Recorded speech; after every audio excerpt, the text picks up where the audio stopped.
Imagine a land torn apart.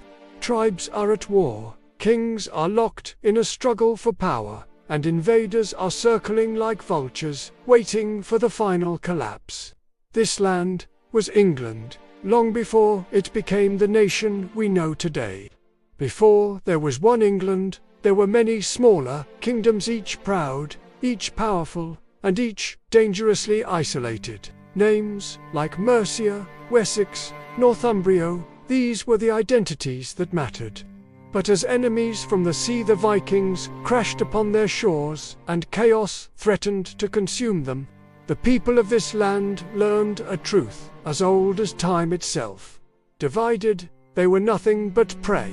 But united, they could forge a destiny and shape history. Africa today stands at that very same crossroads. Our borders, our diverse languages, our internal divisions, they are a mirror reflecting England's fragmented past. It's as if history is trying to speak to us, whispering a powerful secret across the centuries.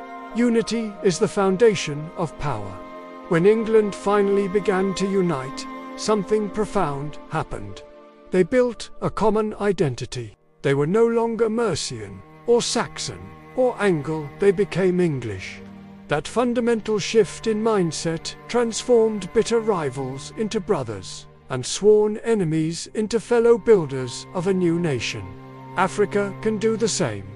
Imagine the power we would unleash when we start saying, "I am African" first, before identifying with a tribe, a nation, or a region. When that becomes our truth, we become an unstoppable force.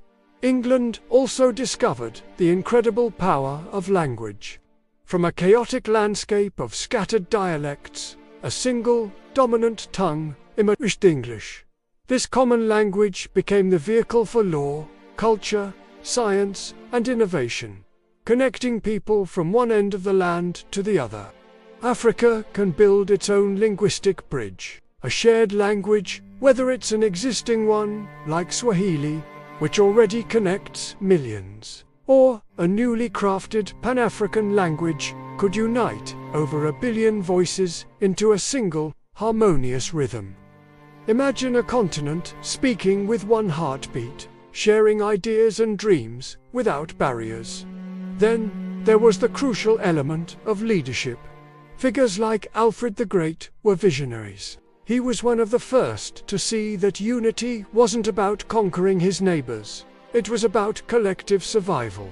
It was about building something stronger together than anyone could build alone. Africa's leaders today must embrace that same vision.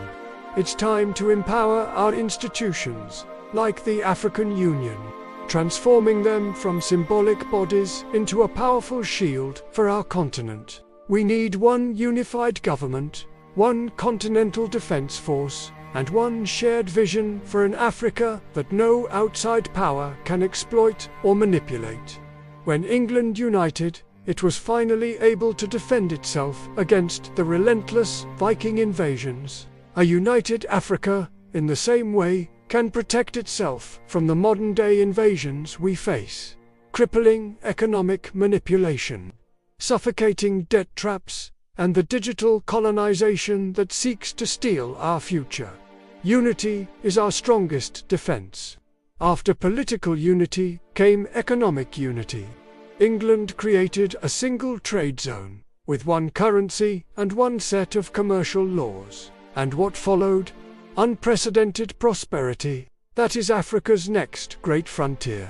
The African Continental Free Trade Area is not just a policy document.